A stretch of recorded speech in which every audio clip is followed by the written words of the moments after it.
Commission आप जानते हैं यहाँ पे क्या पूछा है, which of the following is correctly match.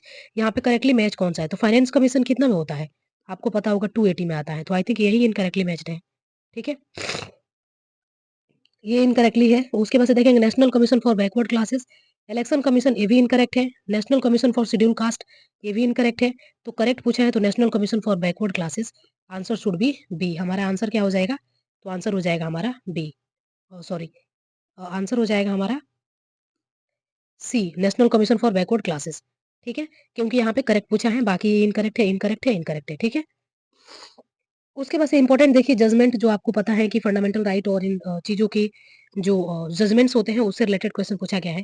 तो इसमें पूछा गया है, सबसे पहला जो क्वेश्चन पूछा गया है शंकरी प्रसाद वर्सेस यूनियन ऑफ इंडिया, तो ये ईयर वाइज क्रोनोलॉजिकल ऑर्डर में पूछा गया है। तो शंकरी प्रसाद वर्सेस यूनियन ऑफ इंडिया की बात करें तो ये 1951 में आया था। अच्छा, सज्जन सिंह और स्टेट ऑफ राजस्थान की बात करें तो ये 1965 में आया था। सज्जन सिंह और स्टेट ऑफ राजस्थान जो है ये 70th कॉन्स्टिट्यूशनल अमेंडमेंट एक्ट के थ्रू आया था।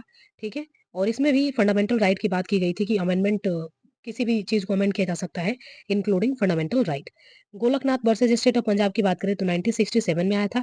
और Keshavananda Bharati versus state of Kerala की बात करें तो ये तो सबको पता होता है 1973 में आया था। ठीक है, तो answer should B 1, 2 and 3 and 4। ठीक है, तो ये क्रोनोलॉजिकल ऑर्डर में ही दिया हुआ है। ठीक है, उसके बाद से आइए देखते हैं